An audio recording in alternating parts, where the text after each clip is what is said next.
आभार व्यक्त करता हूँ कि आप लोगों ने जब बजट पेश किया गया 24 तारीख को, तो आपके पास कहने को कुछ नहीं था। इसलिए आप लोग, कई लोग तो मुंह छिपा के प्रेस से बिना मिले चले गए। और तो और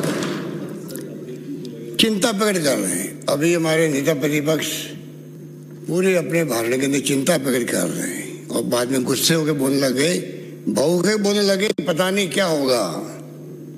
मैं पूछना चाहता हूँ, बजट पूरा हो अथवा नहीं हो, कमी रहे तो आपकी आलोचना करने का अधिकार है।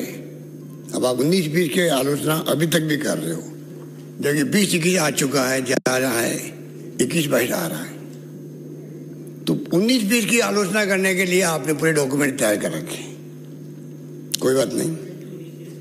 तो आपने जो आलोचना करने का जो माहौल बनाया मीडिया के अंदर, मैं पूछना चाहता हूं, मैं तो आपका आभारी हूं सबका, कि आपने ये चिंता प्रकट की जो हमें करनी चाहिए थी कि हमने बजट पेश किया, अब उसका क्या होगा। ये चिंता सरकार को करनी चाहिए, मुख्यमंत्री को करनी चाहिए, मंत्रिमंडल के साथियों को करनी चाहिए, तमाम हमारे साथियों को करना चाहिए।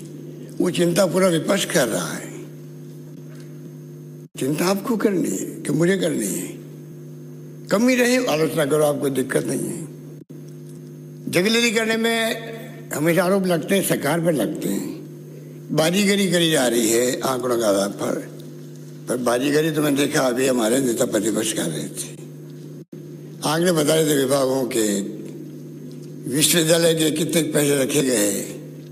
बड़ा गर्व से कह रहे थे कि हमने राजीव गांधी विश्वविद्यालय का नाम बदल के रख दिया गुरु गोविंद। बहुत अच्छा किया आपने, हमने ऐतराज भी नहीं किया।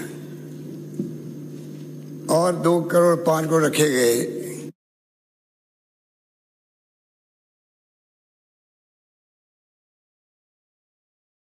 जो स्वायत्त संस्थाएं बनती है, धीरे धीरे प्रगति करती है, टाइम लगता है, पर आपने अच्छा काम नहीं किया। अगर आपके कहने से तत्कालीन मुख्यमंत्री ने अगर बदल दिया स्थान उदयपुर से बांसवाड़ा, तो गर्व करने की बात नहीं है। वो जानपुर के हमने उदयपुर रखा था। कर्नल बैसला जब मुझसे मिलते आते थे, कॉलेज की बात थी, बयाना के अंदर खोलने की बात थी। उनके समाज के लोग गांव में खुलवाना चाहते थे। उन्होंने मुझे कहा कि समझते नहीं मेरे कौम के लोग, अगर बयाना में खुलेगी कॉलेज तो वहाँ पर गुर्जर समाज के साथ साथ में और जातियों के बच्चे साथ पढ़ेंगे, आपस में विचारों का आदान प्रदान होगा, संस्कारों का, परंपरा का होगा, तो हमारे गुर्जर समाज जो पिछड़ा हुआ समाज है, उनके बच्चियों को भी एक्सपोजर ज़्यादा मिलेगा। अगर आदिवासी क्षेत्र के बच्चे उधर आके पढ़ते तो आपको क्या तकलीफ थी। आपके छत्तीसगढ़ गाँव के बच्चे साथ पढ़ते, आपस में मिलते जुलते, उनका एक्सपोजर होता और वो ज़्यादा प्रगति कर सकते थे। पता नहीं, आपकी सोच है, आपको मुबारक हो। पर मैं कहना चाहूँगा, आप निश्चिंत रहे, जो हमने कहा है वो करके दिखाया पहले भी, अब भी दिखाएंगे, अब भी दिखाएंगे और कोई चिंता करने की जरूरत नहीं है। हमने कोरोना के बावजूद भी जिस प्रकार का मैनेजमेंट किया है, जो आपके सामने बजट पेश किया है, मैं उम्मीद करता था कम से कम उसको लेके, कोरोना के प्रबंधन को लेके आप लोग भी उसको अप्रिशिएट करोगे, वेलकम करोगे। एक शब्द नहीं बोले हमारे नेता प्रतिपक्ष के बारे में, जबकि उस वक्त सबकी जान और सांसें अटकी हुई थी। पता नहीं क्या होगा, हमारी जिंदगी का क्या होगा, वो वक्त भी देखा हमने। भूलना नहीं चाहिए। वो वक्त भी देखा हमने, पूरा राजस्थान नहीं, पूरा देश दुनिया चिंतित थी, तभी शानदार प्रबंधन किया है। और मैं समझता हूँ कि उसमें आप सबका मैंने इन्वॉल्वमेंट रखा।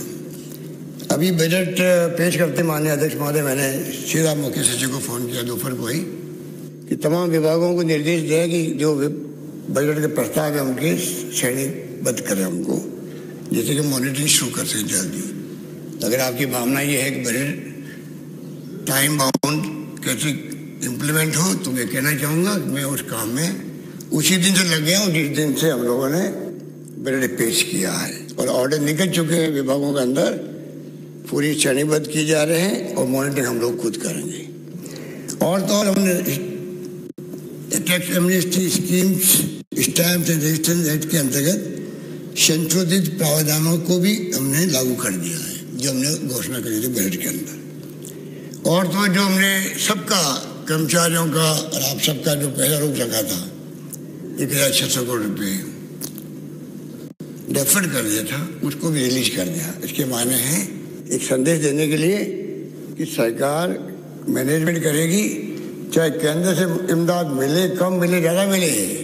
आप बार बार लोग कहते हैं ना केंद्र सरकार को आप लोग बुरा भला कहते हैं और फिर उम्मीद करते हो आपकी इमदाद करे।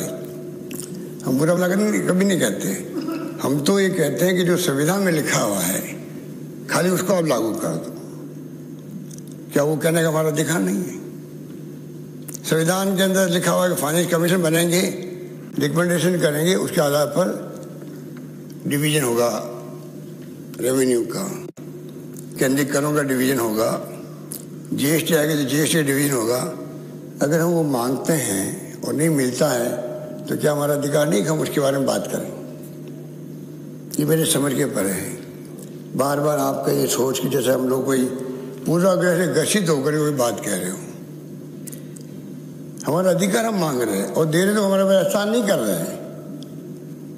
किसी पार्टी सरकार हो, केंद्र सरकार को देना ही पड़ता है, जो कानून के अंतर्गत प्रोविजन है वो मांग रहे हैं। पर जिस रूप में केंद्र सरकार डिक्लेयर कर रही है वो अफसोसजनक है, अफसोसजनक है।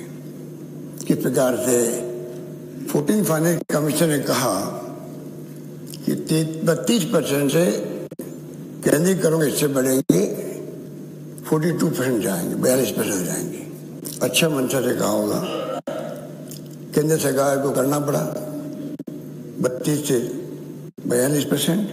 पर साथ में उन्होंने जितनी स्कीमें थी अध्यक्ष महोदय, उन तमाम स्कीमों को उन्होंने जो CSS होती है, सेंट्रल स्पॉन्सर स्कीम, उन सबको उन्होंने तोड़ मोड़ दिया।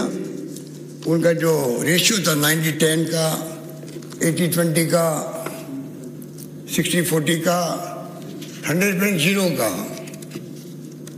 तमाम उन्होंने तोड़ मोड़ कर करके 50% में लेके आ गए। और तो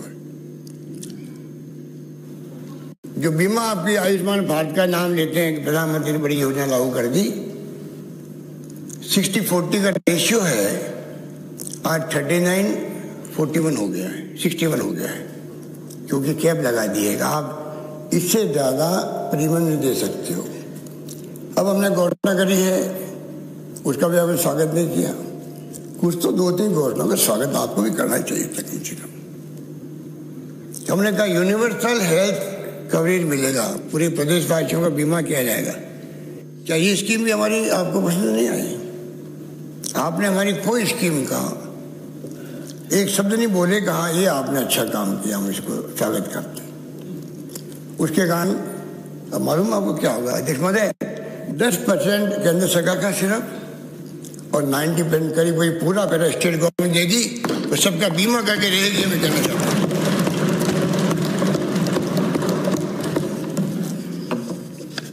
अध्यक्ष महोदय, इस प्रकार से जिस प्रकार से हमने जो अभी मैंने कहा आपको कि फाइनेंशियल क्राइसिस है, इसमें कोई दो राय नहीं। जब कोरोना आ गया तो ना स्वाभाविक है, पूरे देश चाहे केंद्र सरकार हो चाहे राज्य सरकार हो, उनके सामने क्राइसिस है, इसमें कोई दो राय नहीं। पर उसके बावजूद भी जो मैनेजमेंट किया जा रहा हमारे यहाँ वो शानदार है, शानदार है। आपकी सरकार की तुलना में बहुत शानदार है। ये मैं बताना चाहूँगा अभी आपको, जिस रूप में अभी कई साथियों ने कहा 31 दिसंबर तक जब कोरोना काल था तो तमाम लॉकडाउन था, फैक्ट्री बंद, उद्योग धंधे बंद, सब कुछ बंद था, तब भी ये कहा गया 60%, शायद नेता उपनेता ने कहा होगा आपके पार्टी के और कुछ साथियों ने कहा 31 दिसंबर तक 60% पैसा ही खर्च हुआ। शायद आपने कहा होगा, ठीक है। मैं कहना चाहूँगा 31 दिसंबर तक 60% नहीं हुआ है, 62.15% खर्च हुआ, नंबर 1। पर आपको मैं कहना चाहूँगा कि 62.15% तो वही है, पर आपके वक्त में और हमारे वक्त में बहुत फर्क है। हमारे वक्त में 62 भी हुआ, पहले 65 भी हुआ था, पिछली बार सरकार थी तब। आपके वक्त में तो 46%, 14-15 में, 50.72% 15-16 में। जब उदय योजना आई, जिसका जिक्र आपने किया, आपने किया, 63.45 इसलिए हुआ, उदय योजना का पैसा जब सरकार ने अपने ऊपर उठ लिया, बिजली कंपनी में, जिसका जिक्र आप कर रहे थे अभी, तब जाके आपका दिसंबर 31 तक 63.45% हुआ है। बाकी फिर आप आ गए दिसंबर तक 49.50। बताइए आप, गुण 50.50 गुण 50.50। और जब चुनाव का वर्ष था तब आप आए 60.14। आप बताइए, ये फिर जो आज कोरोना के बावजूद भी हमारा जो इतनी स्कीमें लॉन्च की हम लोगों ने, कॉलेज को लेके आप लोगों ने खूब कमेंट किए, सब विभागों के अंदर खर्चे हो गए, ये आंकड़े गलत हैं, ये आंकड़े गलत बनाए गए हैं जो आपको दिए गए हैं। अध्यक्ष महोदय, जो हालात है देश के अंदर, हमें छोड़ना पड़ेगा। उसके बावजूद भी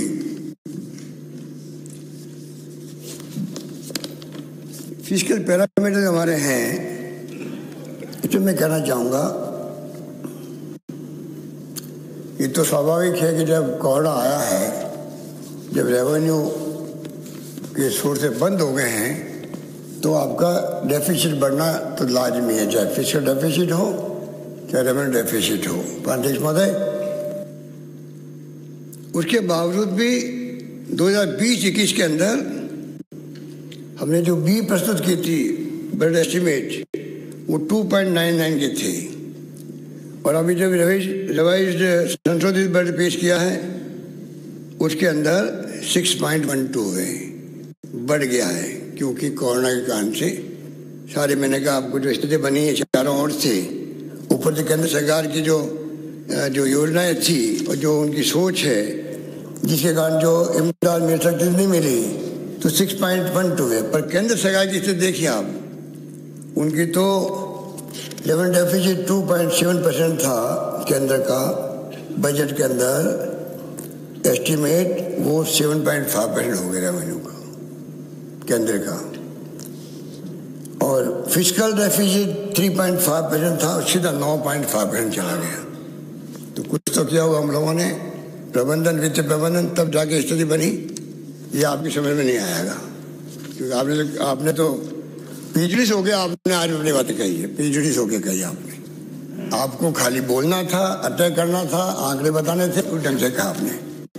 आप नेता परिवेश के हिसाब से अगर बोलते तो हमारी विश्लेषण करते, आप कुछ एप्रिशिएट करते, कुछ आलोचना करते, कमियां बताते, हम तो खुश होते हैं। ठाकुर वाली बात से हम खुश नहीं होते हैं। हम जब खुश होते हैं, चाहे हमारे कोई साथी भी आता, मैं कहता हूँ तुम सही बात कहो तो मुझे खुशी होगी। इसलिए जिस रूप में आपने भावना प्रकट की, अब बताइए, बजट पेश किया हमने 20-21 का 2,25,764 करोड़ का, हिस्से बताइए हम लोगों ने, और एक्सपेंडिचर 2,25,731 का हमने अभी रिवाइज एस्टिमेट दिया आपको। ये पैसा कहाँ जाएगा? पैसा पड़ा रहेगा ट्रेजरी के अंदर, यहाँ खर्च नहीं किया, यहाँ खर्च नहीं किया, यहाँ खर्च नहीं किया, बताते रहे आप लोग। ये क्या है? रिवाइज एस्टिमेट 30 करोड़ का फर्क लगभग। 21-22 के अंदर 2,50,832 करोड़ का हमने अभी एस्टिमेट प्रस्तुत किया। पिछला बजट था 2,25,764 करोड़ का, अब क्या 2,50,832 करोड़ ऐसे ही कर दिया बिना एस्टिमेट ही।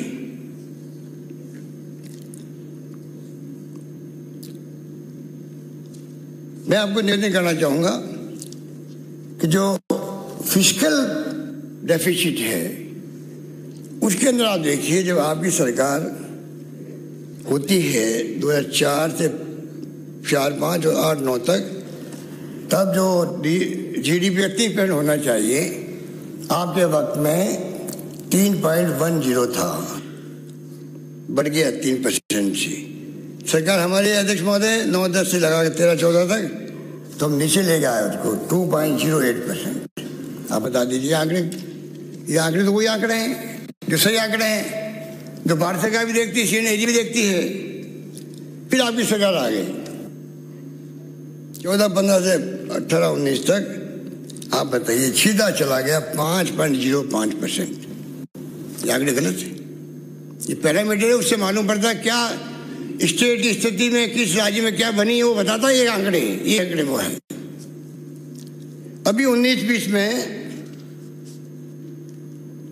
जब सरकार हमारी आई है तो हमें पूरी मशक्कत करनी पड़ रही है किस प्रकार से हम लोग वहाँ पर मैनेजमेंट करें जिससे कि जो हालात आप बना के गए उनको ठीक कर सकें। और इसलिए आज जिस प्रकार केंद्र सरकार व्यवहार कर रही है, हमारे 2021 के बजट में बिना कोई कारण के 14,000 करोड़ की कटौती कर दी है सेंट्रल टैक्सेस के अंदर।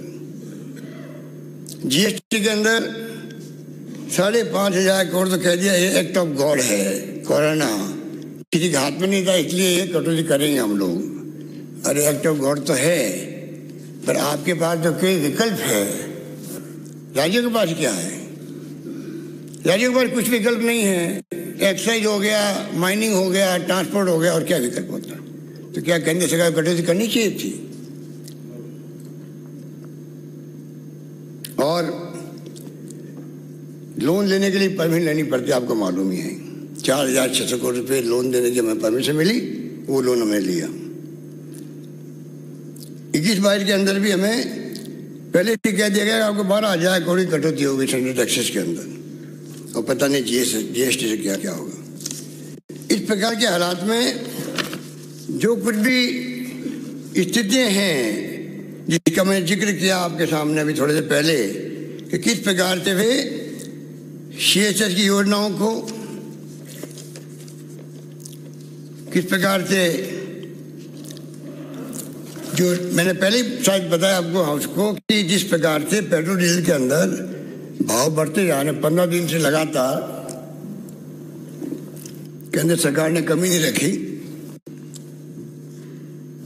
रोज के रोज भाव बढ़ते गए। एक्साइज ड्यूटी बढ़ाती है, बदनाम राज्य सरकार होती है। मैंने उस दिन बताया आपको कि एक्साइज ड्यूटी 9.48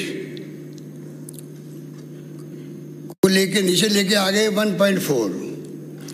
अब मैं माननीय नेता परिषद पूछना चाहूंगा कि जिसमें राज्यों का हिस्सा होता है पूरे देश के अंदर, उस एक्साइज ड्यूटी कहलाती है मेन एक्साइज ड्यूटी, उसमें 9 रुपये 48 पैसे था, उसको लेके आ गए 1 रुपये 40 पैसे प्रति लीटर। और जो स्पेशल एक्साइज ड्यूटी लगाई वो 6 रुपये लगे आ गए, 11 रुपये लेके आ गए। एडिशनल एक्साइज ड्यूटी लगाई वो 6 रुपये लगे 18 रुपये लेके आ गए। और उसी प्रकार से डीजल के अंदर 11 रुपये जो थी पहले 11 रुपये 33 पैसे जिसका हिस्सा मिलता सब राज्यों को, वो आ गए 1 रुपये 80 पैसे। इसको कहते हैं डिविजनल पुल। और जो स्पेशल एक्साइज ड्यूटी है वो 0 थी, 8 रुपये कर दिया उसको डीजल के अंदर। एडिशनल एक्साइज ड्यूटी 6 रुपये थी, 18 रुपये कर दी। आप बताइए, हमने 2% फिर भी तमाम सबकी भावनाओं का आदर करते हुए हमने उसको कम किया। 1,000 करोड़ का रेवेन्यू में लॉस हुआ, तब भी हमने किया क्योंकि पूरे देश के अंदर और प्रदेश के अंदर जिस प्रकार आग लगी हुई थी पेट्रोल डीजल को रेट को लेकर के सब लोग चिंतित थे। इसलिए मैंने आपको निवेदन किया, मैं वापस रिपीट नहीं करना चाहता। जो स्कीमें सब स्कीमों की दर्जा उड़ा दी इन्होंने, प्रधानमंत्री ग्रामीण सड़क योजना 100% पैसा मिलता था, 40-60 कर दिया। समेकित महिला सशक्तिकरण कार्यक्रम 100% मिलता था, 40-60। राष्ट्रीय स्वास्थ्य मिशन 25 राज्य का 75 केंद्र का था, 40-60। इंदिरा गांधी नहर परियोजना 25-75 था, 50-50। मरुस्थलीय क्षेत्र में सिंचाई निर्माण 10 स्टेट का 90 केंद्र का था, 40-60 कर दिया। राष्ट्रीय ग्रामीण आजीविका मिशन 25-75 था, 40-60 कर दिया। प्रोजेक्ट टाइगर 15-85 था, 40-60 कर दिया। समेकित बाल विकास सेवाएं 10 स्टेट का 90 केंद्र का था, 40-60 कर दिया। तो राष्ट्रीय विकसित विकास योजना 0 था, राज्य का 100% था, केंद्र का 40-60 कर दिया। और राष्ट्रीय खाद्य सुरक्षा मिशन जो यूपीए गवर्नमेंट और सोनिया गांधी और डॉक्टर मनमोहन सिंह देन है देश को, इसमें केंद्र का था 100%, अब 40-60 कर दिया। और वो भी अभी सबको मिल नहीं रहा था, तो हम लोगों ने कोरोना काल के अंदर 400 करोड़ रुपये लगभग खर्च किए और लोगों को एक्स्ट्रा हम लोगों ने इमदाद करने की कोशिश करी। 14 फाइनेंस कमीशन की भावनाओं की धज्जियां उड़ाने वाली सरकार, केंद्र सरकार 32 से 42% किया डिवोल्यूशन फाइनेंशियल, उसको ये पैरामीटर चेंज करके उसको बराबर कर दिया, कोई फायदा नहीं मिला। माननीय अध्यक्ष महोदय,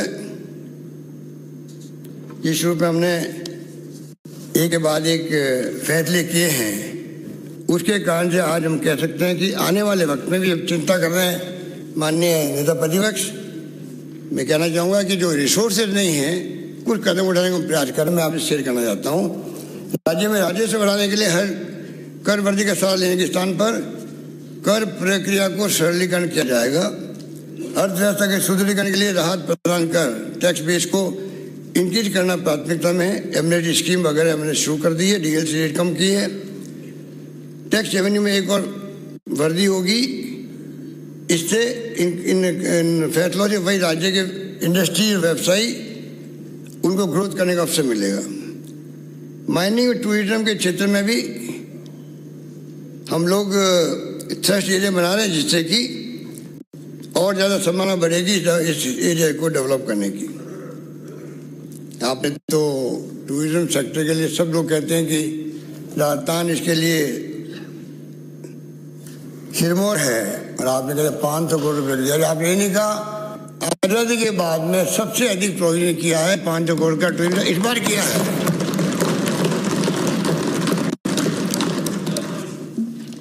टैक्स कवरेज को बढ़ाएंगे, टैक्स इवेजन के लिए कड़ी कार्रवाई की जाएगी।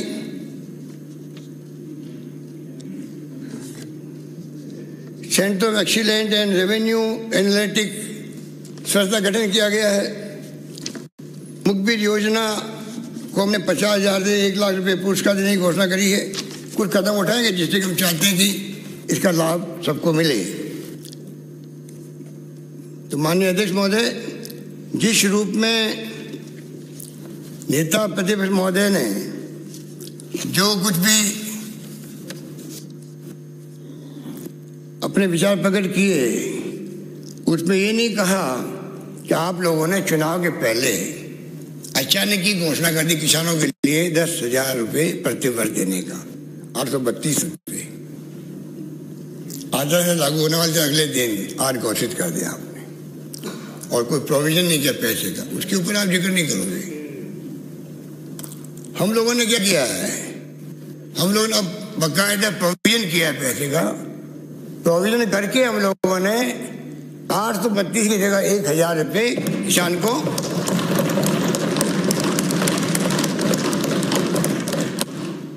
$10,000 के बजाय 12,000 रुपये प्रति वर्ष मिलेगा।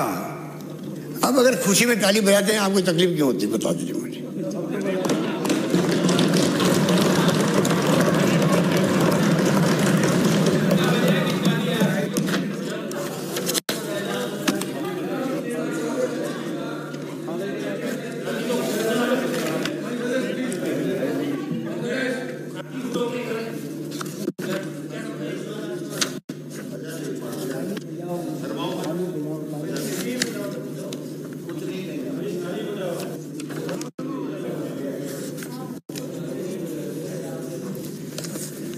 माननीय अध्यक्ष महोदय, हिटलर तक बात आ गई। हिटलर तक बताइए। अब हम हिटलर हैं? हम लोग हिटलर हैं? बताइए अध्यक्ष महोदय। हिटलर शाही कहाँ चल रही है? राजस्थान में चल रही, दिल्ली में चल रही? बताइए।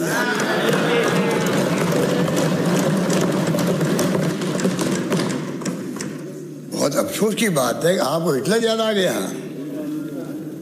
क्योंकि आपकी सोच वो नहीं थी पहले जो अब बन गई आपकी सोच।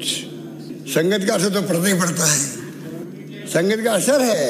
नहीं तो उपनेता प्रतिपक्ष का विपक्ष, उस संगत का असर हो गया 10 साल के अंदर। आप हिटलर के बात करने लगे। किस पार्टी से आप आए हो सदन के अंदर? पहले उस पार्टी की विचारधारा ये थी क्या? जो किसानों की पार्टी थी उसकी विचारधारा थी हिटलरवादी की। आज हिटलरवाद का तांडव हो रहा देश के अंदर। आज income tax, ED, CBI, judiciary, election commission, कोई बाकी बच गया है क्या? कोई बाकी बचा हुआ है? अचानक नोटबंदी हो गई। 8 बजे रात को, 8 भाई और बहनों, रात को 12 बजे 500,000 रुपए के नोट बंद। बताइए आप, बर्बाद हो गए धंधे, काम धंधे, व्यापार ठप हो गए लोगों के, कोई सुनने वाला नहीं। जीएसटी बिना विवेक से लागू कर दिया, 5 स्लैब बना दिए। 1 स्लैब बनाना था। रात को 12 बजे पार्लियामेंट के अंदर जब आज़ादी मिली थी, उस वक्त में रात को 12 बजे आज़ादी के जैसे मनाया गया था सेंट्रल के अंदर, उसी ढंग से जीएसटी के जैसे मनाया गया। आज दुर्गति हो रही लोगों की, कुछ सोचने वाला नहीं, करने वाला नहीं। किसानों काले कानून बन गए, कोई परवाह नहीं। किसानों के कानून बन गए 3, ठंड में बैठे हुए हैं। उसमें तो आप लोग किसान वर्ग से आते हो, आप लोग भी। आप लोग देखो क्या हो रहा है। क्या आप लोग आवाज नहीं उठा सकते, समझा नहीं सकते क्या हो रहा है? पर हो रहा है, कोई कहने वाला नहीं। आंदोलन जीवी, पता नहीं कौन कौन जीवी है। हमारे माननीय सदस्य जो आते आमेर थे, उन्होंने आंदोलन जीवी को बहुत अच्छे ढंग से प्रस्तुत किया। अरे हम तो कहेंगे आप चिरंजीवी जीवी हो। आप, हम चिरंजीवी कहेंगे, हम आंदोलन जीवी नहीं कहेंगे। हम तो आपके शुभकामनाएं करते हैं आपके आगे बढ़ने की। और जिस रूप में कहाँ प्रधानमंत्री मोदी जी बने थे, दुनिया भर के अंदर स्वागत हो रहे थे, तब भी मैंने कहा था कि मोदी जी ये स्वागत आपका हो रहा है इसलिए 70 साल में जो कुछ भी सुई नहीं बनती थी देश के अंदर, आज पानी, बिजली, शिक्षा, स्वास्थ्य, सड़कें क्या नहीं है देश के अंदर, साइंस में, टेक्नोलॉजी के अंदर क्या नहीं है। आज कहाँ के हम पहुँच गए, इसलिए आपका स्वागत करें, सम्मान करें। न्यूयॉर्क में स्क्वायर पे कितना बड़ा मोदी के नारे लगते थे। और उसी अमेरिका के अंदर मैं पढ़ रहा था कल, एक वहाँ का अखबार निकलता, बहुत ही पॉपुलर अखबार है, वॉशिंगटन पोस्ट। क्योंकि जिस प्रकार से आपके पत्रकार, आपके एक्टिविस्ट, आपके जो लोग हैं, जिस प्रकार से वो जेल में डाल रहे हैं लोगों को। अरे सुनने की कोशिश करो भाई, नेता प्रतिनिधि महोदय, सुनने की ताकत रखो। हमने सुना आपका पूरी स्पीच को, सुनने का मादा रखना पड़ता है। इसे मैंने लास्ट टाइम कहा था आपको, विवेक काम होता है, विवेक से काम होता है। उन्होंने क्या कहा है, जिस मोदी जी को सब जगह स्वागत हुए थे, उन मोदी जी के बारे में, उनकी गवर्नमेंट के बारे में क्या कहा आप सुनिए। आप लोग, कोई भी सरकार जो 22 वर्षीय जलवायु तथा पशु अधिकारों के लिए लड़ने वाली एक्टिविस्ट के विरुद्ध गूगल डॉग के आधार पर देशद्रोह का आरोप लगा दे, तो ऐसी सरकार को हम लोकतंत्र के रूप में वर्णित नहीं कर सकते। दुर्भाग्य है क्या।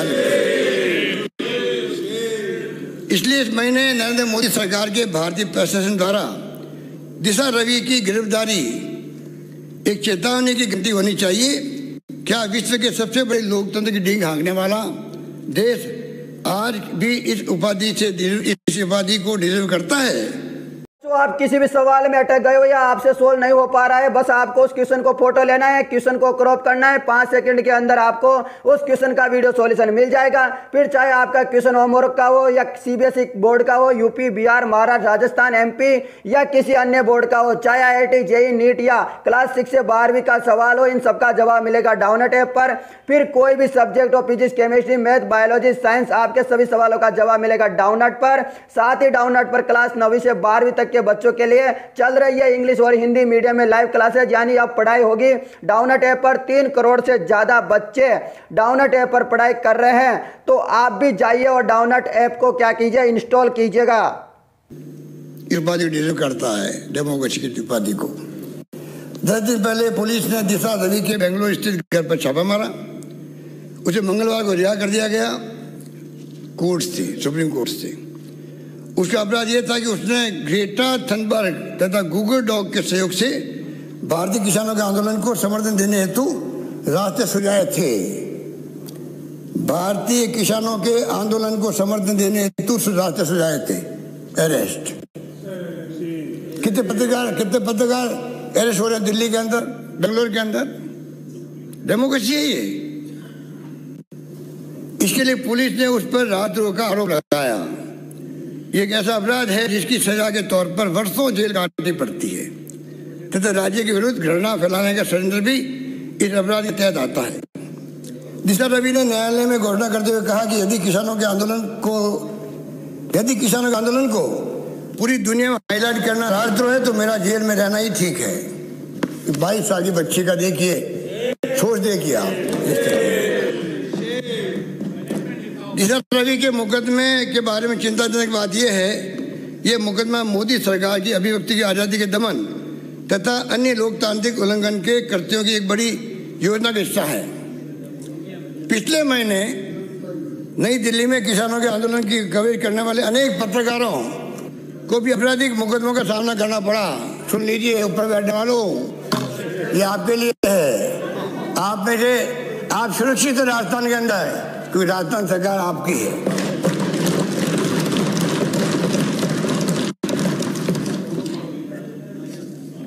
किसानों के प्रदर्शन से जुड़े हजारों लोगों के ट्विटर खतों को ब्लॉक करने के लिए सरकार ने ट्विटर पर दबाव डाला है। भारत के मुख्य धारा के मीडिया को भी धमकाकर स्वयं की सेंसरशिप लागू करने के लिए कहा गया है। कृषि सुधार हेतु बनाए गए कानूनों का किसान विरोध कर रहे हैं। मानकों के प्रति मोदी सरकार की बेपरवाही तथा क्या कहा, यह कृषि कानून गवाह है। कई अर्थशास्त्रियों का मानना है कि कृषि सुधार आवश्यक है तथा इन्हें बहुत पहले ही कर दिया जाना चाहिए था, किंतु मोदी की सत्तारूढ़ भारतीय जनता पार्टी ने इन कानूनों को संसद में अर्थपूर्ण बहस किए बिना ही थोप दिया गया है। वो कृषि कानून का पक्ष ले रहा है, वो लिख रहा है, वो नहीं लिख रहे हैं जो कृषि कानून के खिलाफ बोल रहे हैं, किसानों के साथ बैठे हैं वो नहीं बोल रहे हैं। वो बोल रहे अखबार जो किसानों के कानून को का पक्ष ले रहा है, वो कह रहा पूरी बात जो मैं बोल रहा हूँ आपके सामने। इन कानूनों पर राज्यसभा में मत विभाजन की भी अनुमति नहीं दी गई। वह इस पर नागरिकता कानून को अपनाते समय तथा जम्मू कश्मीर की स्वायत्तता रिवोक करते समय भी ऐसी युक्ति अपनाई गई। इन दोनों ही मामलों में जब भारी विरोध प्रदर्शन हुआ तो उसका मुकाबला करने के लिए राजद्रोह के आरोप लगाए गए, सेंसरशिप लगाई गई तथा इंटरनेट बंद कर दिया गया। वॉशिंगटन पोस्ट के पत्रकार जे स्लेंटर तथा नेहा मसीह ने हाल ही में खबर दी है, कुछ भारतीय विश्लेषक मोदी सरकार के दमन तथा नागरिकों की आज़ादी को निलंबित करने की तुलना करते हैं 1970 के दशक में तत्कालीन प्रधानमंत्री इंदिरा गांधी के आपातकाल कर रहे हैं। मोदी भी इस देश को विदेशी षड्यंत्रों के टारगेट रूप में चित्रित कर रहे हैं। हाल ही में संसद में दिए गए भाषण में उन्होंने कहा कि भारत को विदेशी विनाशकारी विचारधारा FDI फॉरेन डिस्ट्रक्टिव आइडियोलॉजी से सुरक्षित रखने की आवश्यकता है, मोदी जी कह रहे हैं। थनबर्ग के साथ संबंध रखने के कारण दिशा रवि पर मुकदमा चला इसी गलत विचारधारा का विचार। अब आप बताइए कहाँ आप लोगों ने क्या क्या सोचा होगा सौभाग्यवंश भारतीय कुछ सौभाग्यवंश भारत की कुछ संस्थाएं अविरोध और असहमति व्यक्त करने लगी है। सुप्रीम कोर्ट ने पिछले माह कृषि कानूनों के क्रियान्वयन को निलंबित कर दिया। जिस न्यायाधीश ने दिशा रवि को बरी किया, उन्होंने टिप्पणी करते हुए कहा कि राजद्रोह के अपराध को सरकारों के घायल और झूठे अभिमान की मदद के लिए आहूत नहीं किया जा सकता। न्यायाधीश ने आगे कहा कि एक जागरूक एवं अपनी बात को दृढ़तापूर्वक कहने वाला नागरिक स्वस्थ और वाइब्रेंट लोकतंत्र का निर्विवाद प्रतीक होता है। भारतीय समाज निश्चय ही बहुत विशाल बना हुआ है। सवाल ये है कि क्या ये निर्णय श्री मोदी के निर्विवादता तानाशाही की तरफ झुकाव को रोकने के लिए पर्याप्त है? अगर आप बताइए क्या क्या हो रहा है देश के अंदर, आप लोग किस दिशा में चल पड़े हैं वो भी देखना पड़ेगा। कहाँ तो राजीव गांधी ने एंटी डिफेक्शन बिल लेके आए थे, आराम गैराम नहीं हो। आपको मालूम है उस वक्त में क्या स्थिति बनी हुई थी, और कहाँ उसके बाद में नए रास्ते निकाल दिए। अटल बिहारी वाजपेयी जी ने तो और आगे बढ़ के 2 कदम अपने जमाने के अंदर उस कानून को और स्ट्रॉन्ग बनाया। 2/3 बहुमत से ही एंटी डिफेक्शन हो सकता है। आपने गली निकाल ली और गली निकाल ली। हॉर्स ट्रेडिंग आराम से, हॉर्स ट्रेडिंग कमाल है। गली निकालने में माहिर हो आप लोग, आपके नेता लोग बहुत माहिर हैं। हॉर्स ट्रेडिंग नहीं हुई तो चुनाव पोस्टपोन राज्यसभा के, कमाल है। हॉर्स ट्रेडिंग नहीं हुई, 2 चुनाव मैंने हिंदुस्तान कभी नहीं सुना आज़ादी के बाद में। मेरे ख्याल से कटाई के बहुत वरिष्ठ नेता है, कैलाश मेघवाले बैठे हुए हैं। 2 सीटें खाली है राज्यसभा की, चुनाव एक साथ होते हैं। जीतने के लिए 2 सीटों का भी अलग अलग डेट रख दिया, दोनों सीटें जीत गई बीजेपी गुजरात के अंदर। क्या कहोगे इसका? ये स्थिति है देश के अंदर। और आप में जो लोग शरीक थे अमित शाह का साथ देने वाले, यहाँ बैठे हुए चेहरे मुझे मालूम है कौन कौन है, वो जानते हैं हम लोग। साथ मत दिया करो। मैंने साथ नहीं दिया। आपकी पार्टी के लोगों ने सरकार गिराने का प्रयास किया, भविष्य शेखावत की 2 बार। हमने कहा नहीं, हम इस बातों में नहीं पड़ते हैं।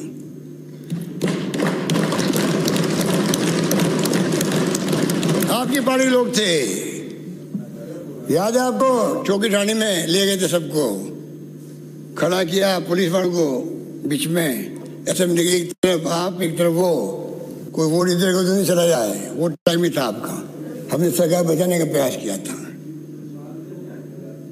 वो अरे जिंदगी में मुख्यमंत्री बनने के लिए वैल्यू बेस्ड राजनीति करनी पड़ती है, ऐसे मुख्यमंत्री नहीं बनता है। अगर आप वैल्यू बेस्ड राजनीति नहीं करोगे, उम्मीदवार बन जाओगे मुख्यमंत्री के, चाहे केंद्र में बैठे हुए नेता है, चाहे यहाँ बैठे हुए नेता है, एक नहीं बन पाओगे। ध्यान रखना, आप वही बनेगा जो वैल्यू बेस्ड राजनीति करेगा। क्या करनी कर रहे थे आप? ये तो कैलाश मेघवाल का भला हो, टाइमली स्टेटमेंट दे दिया। ये परम रास्ता में नहीं है, उसका असर पड़ा है लोगों का। आपके अधिकार नेता कई लोगों को खूब कोशिश की पोरबंदर ले आने की। पोरबंदर 2 हवाई जहाज खड़े थे यहाँ पर, हवाई जहाज खाली वहां पर गए। एक हवाई जहाज मुश्किल से गया था। क्या बेइज्जती हुई बताओ आप लोग, क्या बेइज्जती हुई? इधर क्या देखते हो भाई, मेरी तरफ देखो ना। आप तो वरिष्ठ नेता हो। फैसल माननीय अध्यक्ष महोदय, मैं आपसे इतना कहना चाहूँगा कि हम लोगों की तरफ से जो वादे किए गए हैं बजट के अंदर, उनको पूरा किया जाएगा। और ये भी मैं कह सकता हूँ कि फाइनेंशियल मैनेजमेंट पूरा होगा। और जिस रूप में हमने बजट पेश किया है और जो घोषणाएं की हमने, वो राजस्थान के हितों को देखते हुए करी है हम लोगों ने। कॉलेज के बारे में पता नहीं, शिक्षा विभाग में आप रहे हुए हैं नेता, कर्मचारी का टीचर रहे हुए, माननीय नेता प्रतिपक्ष, आप तो टीचर्स थे मेरे ख्याल से RS में जाने के पहले। आपको तो मालूम है शिक्षा का क्या महत्व होता है। उसके बाद में आपने आलोचना करे कॉलेज कैसे खोल दिया आपने। 88 में 87 कॉलेज चालू हो चुके हैं राजस्थान के अंदर,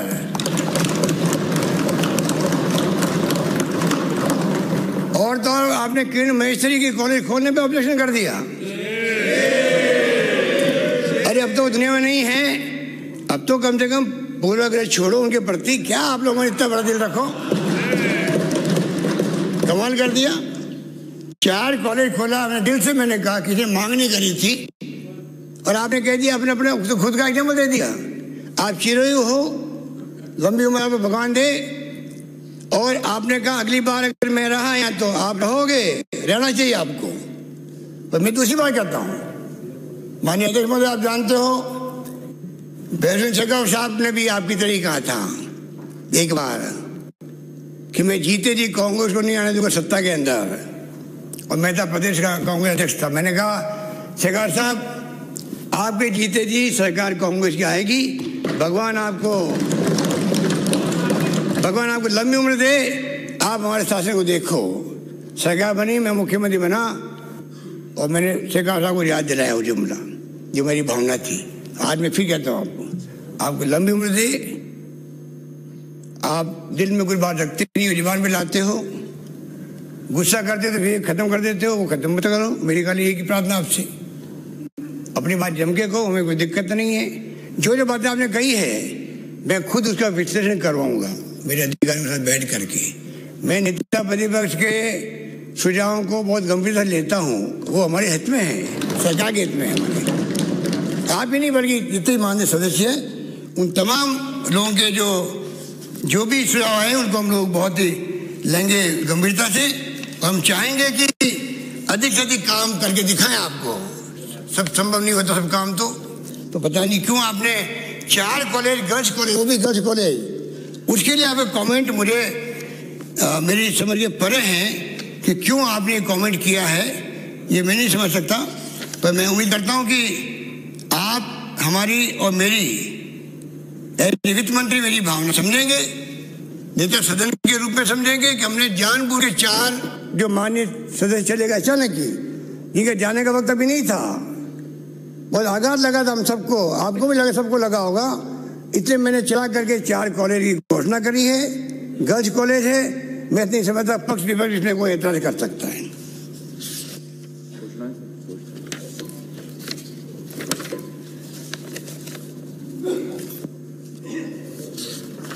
अब माननीय अध्यक्ष महोदय, मैं कुछ घोषणा इस मौके पर जो हमारे के साथी हैं बोलना तो बहुत कुछ था, क्योंकि केंद्र सरकार ने जिस प्रकार से बिहेव किया हमारे साथ में, 20 लाख करोड़ का पैकेज घोषित कर दिया, 10% GDP को बता दिया, जबकि 1.2% था वो, और पूरा लोन बेस्ड था वो। कोई राज्यों को इमदाद नहीं करी, कोई इंडस्ट्री को नहीं करी, कोई व्यापार को नहीं करी। अगर परचेजिंग पावर बढ़ती लोगों की तो इकोनॉमी ज़्यादा स्थिति मजबूत बनती, उसकी बजाय खाली लोन बेसिस पूरा वो पैकेज दे दिया। मैं समझता हूँ कि उसका खामियाजा पूरा देश को भुगतना पड़ रहा है अभी तक भी। सब राज्य सरकारें बोलती नहीं है, जो सरकारें बीजेपी की है बस सब दुखी है वित्तीय रूप से, और मैं उम्मीद करता हूँ अगली बार भारत सरकार इस पर विचार करेगी किस प्रकार से हम लोग राज्यों को इमदाद दे सकते, क्योंकि असली लड़ाई लड़ी है। अगर कोरोना के अंदर तो लड़ी राज्यों ने लड़ी थी।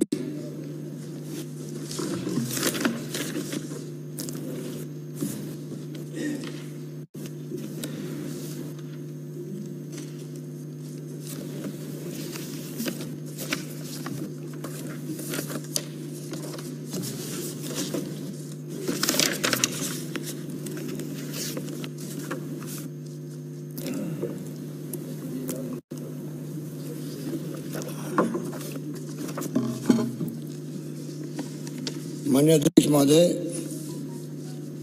हमारे माननीय सदस्य ज़्यादातर तो पक्ष के हैं, बहुत कम विपक्ष के आते हैं। हो सकता है उस पर विप जारी हो, वो आपकी मर्जी है। हमारे दरबारे सबके लिए खुले हैं, जो सुझाव आएंगे हम उनके काम करेंगे, कि वो अपने क्षेत्र का मतलब राजस्थान का विकास चाहते हैं। वैर भरपूर खुड़ी बड़ी लक्ष्मणगढ़ सीकर में प्राथमिक स्वास्थ्य केंद्र खोले जाएंगे। एक सेकंड में माननीय अध्यक्ष महोदय, मैं माफी चाहता हूँ, मैं वापस शुरू कर रहा हूँ। चिकित्सा स्वास्थ्य के बारे में प्रदेश में स्वास्थ्य सेवाओं के आधारभूत ढांचे को मजबूत करने के लिए एलोपैथिक चिकित्सा संस्थान से वंचित बांसड़ी, कल्ला व प्रेमशिवपुरा, रातारामगढ़, सीकर सहित 784 ग्राम पंचायत मुख्यालयों पर चयबद्ध रूप से उप स्वास्थ्य केंद्रों की स्थापना की जाएगी। दोहा, चौगान, थानागाजी, बिगोता, राजगढ़, चतरपुरा, बानसूर, अलवर, संगतपुरा, मनीवाल वाली, सादुल शहर, गंगानगर, घाटमिका, कामा, भरतपुर, सिंगाना, डीडवाना, नागौर, नैनो की ढाणी, नांदड़ी, मंडोर, घंटियाली, जोधपुर, गोविंदपुरा, खंडेला, सीकर, चूरू, उनियारा, टोंक, चांचोड़ी, सुमेरपुर, पाली, मेराना, भादरा, हनुमानगढ़ के उप स्वास्थ्य केंद्रों को प्राथमिक स्वास्थ्य केंद्रों में कन्वर्ट किया जाएगा। नाथद्वारा, राजसमंद में शहरी प्राथमिक स्वास्थ्य केंद्र खोला जाएगा। जालूंदा, जावर, मावर जंक्शन, पाली, बाड़ी, जोड़ी, विराटनगर, जयपुर, फरडोद, जायल, नागौर, चांबा, सिरगढ़, जोधपुर, तिंगावा, कोट कासिम, अलवर, खरेरी, गैर, भरतपुर, तो खुड़ी, बड़ी, लक्ष्मणगढ़, सीकर में प्राथमिक स्वास्थ्य केंद्र खोले जाएंगे। जैजाबाद, नैनवा, बूंदी, बिहार, सिव, चवा, बाड़मेर, जलूथर, नगर, छिंछनी, Bharatpur, Balara, Laxmangarh, Sikar, Manpur, Sikrai, Abhaneri, Bandikui, Nangal, Rajawatan, Dausa, Keru, Luni, Tena, Sirgarh, Jodhpur, 61F block, Srikaranpur, Binjbayla block, Padampur, Sri Ganganagar, Jhinjhiyali, Jaisalmer, Renwal, Manjhi व माधोराजपुरा, जयपुर, रिवतड़ा, जालोर, बड़ौदिया, बागीडोरा, बांसवाड़ा के प्राथमिक स्वास्थ्य केंद्रों को सामुदायिक स्वास्थ्य केंद्रों में कन्वर्ट किया जाएगा। किशनपुर, जयपुर में सैटेलाइट अस्पताल बनाया जाएगा। लालसोट, दौसा, बस्सी, जमारामगढ़ और फागी, जयपुर एवं लक्ष्मणगढ़, सीकर के सामुदायिक स्वास्थ्य केंद्रों को उप जिला चिकित्सालय में कन्वर्ट किया जाएगा। उप जिला चिकित्सालय सलूम्बर, उदयपुर को जिला चिकित्सालय में कन्वर्ट किया जाएगा। सामुदायिक स्वास्थ्य केंद्र मनोहरपुर, शाहपुरा, जयपुर में बेड क्षमता 50 से बढ़ाकर 75 व हरे किशनगढ़, अजमेर में बेड क्षमता 30 से बढ़ाकर 50, तो जिला चिकित्सालय धौलपुर की बेड क्षमता 100 बेड की वृद्धि की जाएगी। बगड़िया अस्पताल, सुरानगढ़, चूरू में ICU विकसित किया जाएगा। कुमेर, भरतपुर में नर्सिंग कॉलेज की स्थापना की जाएगी। जोधपुर के मतदास माथुर अस्पताल में ट्रॉमा सेंटर की सुविधा बढ़ाने के लिए न्यूरो सर्जरी की एक और यूनिट, तो महात्मा गांधी अस्पताल में और तो स्पाइन यूनिट खोली जाएगी। शिक्षा विभाग ने कृषि संकाय की मांग को दृष्टिगत रखते हुए 600 राजकीय विद्यालयों में कृषि संकाय खोले जाने की घोषणा की गई थी। इसी क्रम में माननीय सदस्यों ने विज्ञान संकाय खोलने के लिए ज्ञापन दिए।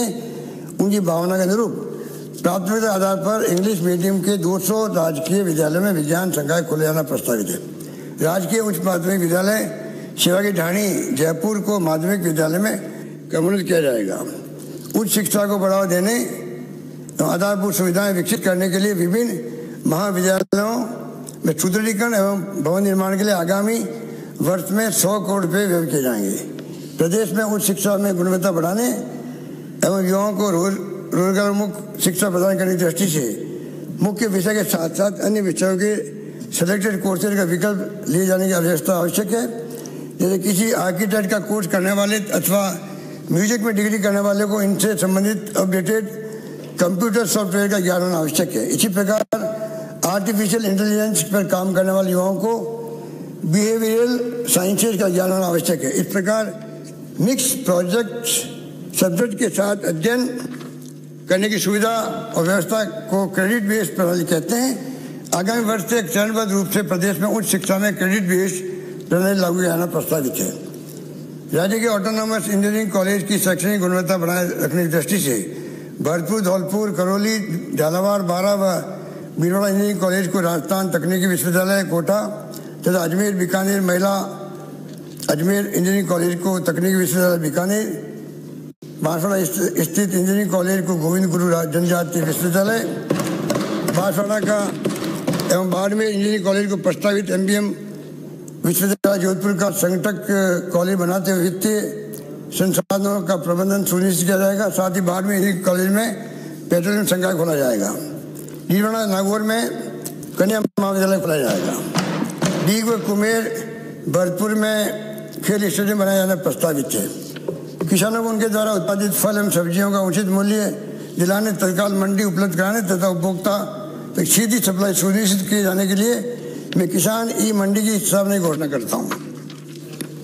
किसानों को जैविक पंजीकरण की सुविधा उपलब्ध करवाने के उद्देश्य से जोधपुर, उदयपुर, अजमेर, भरतपुर, बीकानेर, कोटा में Rajasthan state seed and organic certification agency के उपकेंद्र खोले जाएंगे। साथ ही एकल कृषकों को जैविक खेती प्रमाणीकरण शुल्क में 75% की छूट देना प्रस्तावित है। मंडावा, झुंझुनू, भूसावर, वेर, भरतपुर, चांदगुड़ी, सादुलपुर, चूरू, बायतू, बाड़मेर कृषि महाविद्यालय की स्थापना की जाएगी। बामनवास, सवाईमाधोपुर, रहनी, अलवर में कृषि उप मंडी की स्थापना की जाएगी। साथ ही खंडार, सवाईमाधोपुर में फल सब्जी मंडी खोली जाएगी। 600 पशु चिकित्सा उपकेंद्रों में 3 करोड़ की लागत से आवश्यक आधारभूत सुविधाएं उपलब्ध कराई जाएगी। जैसलमेर जिले में दुग्ध उत्पादक सहकारी संघ की स्थापना की जाएगी। बेघर व्यक्तियों को स्वावलंबी व आत्मनिर्भर बनाने एवं उनके पुनर्वास हेतु बेघर उत्थान एवं पुनर्वास नीति 2021 लाई जाएगी। वाल्मीकि समाज के बच्चों एवं युवाओं को प्रगति का उचित अवसर उपलब्ध कराने की दृष्टि से शिक्षा एवं रोजगार उन्मुख प्रशिक्षण दिलाए जाने के लिए 20 करोड़ रुपए राशि का वाल्मीकि कोष बनाए जाने की घोषणा करता हूँ। राजकीय छात्रावास एवं आवासीय विद्यालयों में प्रवेश हेतु छात्र छात्राओं की पात्रता की सीमा बढ़ाकर परिवार की वार्षिक आय 8 लाख रुपए तक की जाएगी। तो जिनके माता पिता राज्य सरकार के कर्मचारी जो लेवल 11 तक का वेतन प्राप्त कर रहे हैं को भी यह सुविधा उपलब्ध होगी। प्रदेश में अल्पसंख्यक के विद्यार्थियों को दी जाने वाली प्री मैट्रिक, पोस्ट मैट्रिक एवं मेरिट कम मीन्स छात्रवृत्ति योजना से वंचित रहे पात्र अभ्यर्थियों को भी छात्रवृत्ति देना प्रस्तावित है। राज्य के विद्यालयों जिनमें कक्षा 6 से 8 में 10 से अधिक विद्यार्थी अल्पसंख्यक भाषा में अध्ययन करने के इच्छुक होंगे, उन विद्यालयों के अल्पसंख्यक तृतीय भाषा संस्कृत, उर्दू, सिंधी, गुजराती, पंजाबी के अतिरिक्त शिक्षक लगाए जाएंगे। नगर भरतपुर में अल्पसंख्यक बालिका छात्रावास एवं गड्ढा रोड शिव बाढ़ में अल्पसंख्यक छात्रावास खोला जाएगा। जनजातीय क्षेत्र विकास में राजकीय विद्यालय में शहरी क्षेत्र के छात्र छात्राओं को छात्रवृत्ति, यूनिफॉर्म इत्यादि का सीधा लाभ देने के लिए डीबीटी के द्वारा 1 से 5 तक वर्तमान देय राशि को 3 से 4 गुना बढ़ाकर 1000 रुपये, वर्ष कक्षा 6 से 12 तक वर्तमान देय राशि को बढ़ाकर 2500 रुपये प्रतिवर्ष दिया जाना प्रस्तावित है।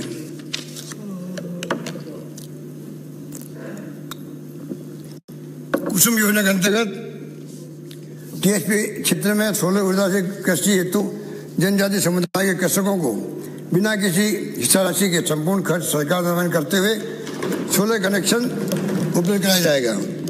वागड़ की सांस्कृतिक धरोहर को संरक्षण देने हेतु सागवाड़ा, डूंगरपुर में 5 करोड़ रुपये की लागत से वागड़ सांस्कृतिक केंद्र का निर्माण कराया जाएगा। खादी एवं ग्रामोद्योग को बढ़ावा देने के लिए आगामी वर्ष में 5500 कत्तिनों एवं 300 बुनकरों को प्रशिक्षण दिलाया जाएगा। साथ ही प्रशिक्षण अवधि में कत्तिनों एवं बुनकरों को क्रमशः 300 एवं 500 रुपये प्रतिदिन स्टाइपेंड दिया जाएगा। इनमें 500 कत्तिनों को अंबर चरखे, 300 बुनकरों को लूम वितरित किए जाएंगे। 10,000 कत्तिनों एवं बुनकरों को इंदिरा गांधी क्रेडिट कार्ड योजना में ब्याज मुक्त ऋण की सुविधा दी जाएगी। इलेक्ट्रॉनिक्स व अन्य टॉयज तथा स्पोर्ट्स गुड्स को विदेश से आयात करने के बजाय राज्य में बनाने की संभावना है। अतः इन क्षेत्रों को RISP 19 के थ्रस्ट एरिया में सम्मिलित किया जाएगा। RISP 19 के अंतर्गत plug and play office complex में निवेश को प्रोत्साहन देने के लिए पात्र निवेश को 10 करोड़ से घटाकर 5 करोड़ किया जाएगा। RISP 19 के अंतर्गत वर्तमान में पर्यटन व स्टार्टअप की MSME इकाइयों को ही जिला स्तर पर आवेदन करने का प्रावधान है। अब यह सुविधा समस्त सर्विस सेक्टर की MSME इकाइयों दी जाएगी। राजस्थान अल्पसंख्यक वित्त एवं विकास सहकारी निगम को आर्थिक रूप से सक्षम बनाने हेतु वर्ष 13-14 से पूर्व के ऋणों के लिए एमनेस्टी योजना लाई जाएगी, जिसमें ऋणों के एक मुश्त भुगतान पर दंडनीय ब्याज व सामान्य ब्याज माफी के साथ मूल राशि पर भी छूट दी जाएगी। इसी क्रम में निगम को 20 करोड़ रुपए का एक मुश्त अनुदान दिया जाएगा। साथ ही SC, ST, OBC minority corporation को सुदृढ़ किया जाएगा। तुंगा बस्ती, जयपुर, जावाल, सिरोही, खेड़ली, कटुमर, अलवर में औद्योगिक क्षेत्र घोषित किए जाएंगे। भिवाड़ी इंडस्ट्रियल क्षेत्र और मारवाड़ इंडस्ट्रियल एरिया के अनुरूप औद्योगिकीकरण की संभावना देखते हुए जयपुर, बस्ती, दौसा के मध्य ऊंची जगह पर दिल्ली मुंबई एक्सप्रेस वे के निकट जिको द्वारा नया औद्योगिक क्षेत्र विकसित किया जाएगा, जिससे स्थानीय लोगों को रोजगार मिल सकेगा। प्रदेश के हर जिला मुख्यालय पर स्किल टेस्टिंग एवं कैरियर काउंसलिंग सेंटर स्थापित किए जाएंगे जिससे उद्योगों की मांग के अनुरूप ट्रेन एवं स्किल्ड मैन पावर उपलब्ध हो सकेंगे। राज्य की प्रत्येक नगर पालिका में 1, नगर परिषद में 3 और नगर निगम में 5 ओपन जिम स्थानीय पार्कों में स्थापित किए जाएंगे। इस पर लगभग 15 करोड़ रुपये का व्यय होगा। कोविड में लॉकडाउन के कारण वर्ष 2020-21 में आर्थिक सामाजिक गतिविधियां बाधित हुई। इस कारण वर्ष 2021 के लिए घोषित 5000 निजी बूथों में लगभग 1500 बूथ स्थापित हो पाए। हम इस कार्य को आगामी वर्ष में पूर्ण करते हुए और आगे ले आएंगे। इस प्रकार आगामी वर्ष में 5000 नए डेयरी बूथों का आवंटन सुनिश्चित किया जाएगा। जयपुर में 4 दीवारी क्षेत्र में सिविल लाइन व अन्य कार्यों हेतु 50 करोड़ रुपये व्यय किए जाएंगे। सागौद कोटा में 2 करोड़ रुपये की लागत से रिवर फ्रंट विकसित किया जाएगा। फतेहपुर सीकरी में सिटी नेचर पार्क का निर्माण कराया जाएगा। बागीडोरा बांसवाड़ा में जैर एवं जीवा खुटा एनीकट के से पेयजल हेतु 2 करोड़ रुपये की लागत से DPR तैयार कराई जाएगी। साथ ही हृदय जोशी कैनाल में नवीन साइफर का निर्माण कराया जाएगा। बांदा के 14, नौर के 14 तथा धारानगर के 2 गांव जो वर्तमान वारानी है, इनको सिद्धमुख नहर सभा लिफ्ट कैनाल से सिंचित कर नहरी क्षेत्र में परिवर्तित करने की DPR बनाने की घोषणा की गई थी। यद्यपि इस क्षेत्र के लिए कैनाल से पानी उपलब्ध कराने के लिए पर्याप्त वाटर अलाउंस नहीं इंगित किया गया है, परंतु क्षेत्र की समस्या को देखते हुए पुनः फिजिबिलिटी रिपोर्ट बनाया जाना प्रस्तावित है। शिवपुरा बांध जोधपुर में के डूब क्षेत्र में अधिक वर्षा से फसलों को होने वाले नुकसान की रोकथाम के लिए 21 करोड़ रुपये की लागत से चैनल निर्माण कराया जाना प्रस्तावित है। देवास तृतीय और चतुर्थ से उदयपुर शहर में पेयजल तो मानसी वागल तृतीय एवं चतुर्थ से उदयपुर शहर और सिरोही जिले को पेयजल हेतु एवं जवाई बांध के पुनर्भरण हेतु फिजिबिलिटी रिपोर्ट बनाई जाएगी। जन स्वास्थ्य अभियांत्रिकी विभाग के नेशवा सीकर में एन ऑफिस कामा बर्थ में एक्शन ऑफिस खोले जाएंगे।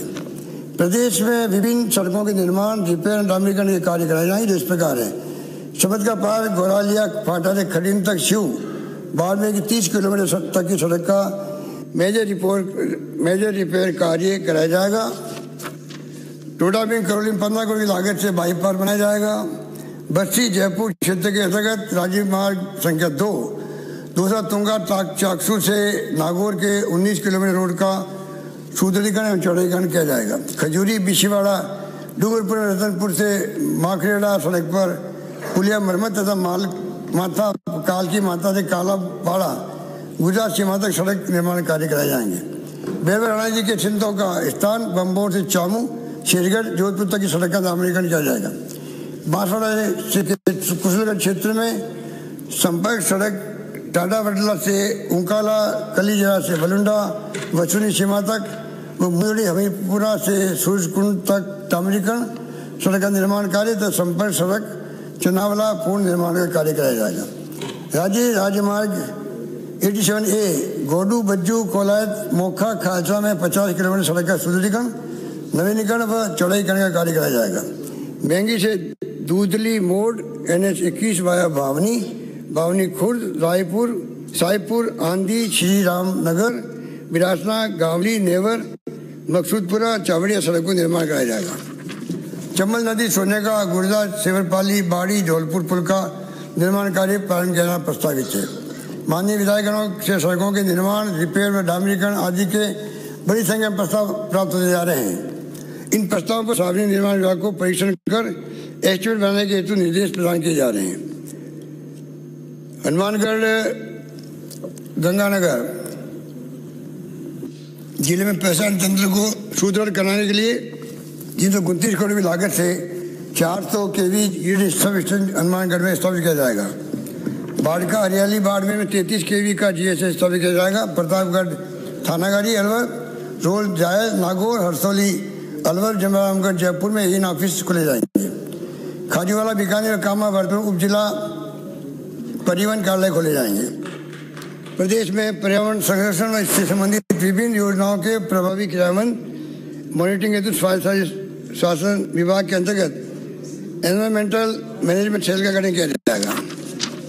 प्रदेश में उद्योग होटल अस्पताल खान आदि की स्थापना एवं संचालन हेतु कंसेंट एवं ऑथराइजेशन शीघ्र तथा सुगमता से उपलब्ध कराने की दृष्टि से सिरोही राजसमंद झुंझुनू जैसलमेर बांसवाड़ा झालावाड़ नागौर सवाईमाधोपुर हनुमानगढ़ बूंदी जिलों में राजस्थान राज्य प्रदूषण मंडल के 10 नए क्षेत्रीय कार्यालय खोले जाएंगे। राज्य में वनों की सुरक्षा एवं विकास हेतु वृक्षारोपण एवं अग्रिम मर्यादा कार्यों के लिए आगामी 2 वर्षों में 150 करोड़ रुपये व्यय किए जाएंगे। मनरेगा योजना के अकुशल श्रमिक परिवारों को अपने औजारों, गहती, फावड़ा, तगारी आदि की मरम्मत के लिए प्रत्येक 50 दिन का रोजगार पूरा करने पर आगामी वर्ष 50 रुपये की सहायता दी जाएगी। इसमें लगभग 30 करोड़ रुपये खर्च होंगे। रामदेवरा जैसलमेर के विकास हेतु एवं सौंदर्यीकरण हेतु 2 करोड़ रुपये का प्रावधान प्रस्तावित है। राज्य कला एवं शिल्प को प्रोत्साहित एवं संरक्षित करने के उद्देश्य से जवाहर कला केंद्र में विशेषज्ञ कलाकारों द्वारा प्रशिक्षण कार्यक्रम आयोजित किए जाएंगे।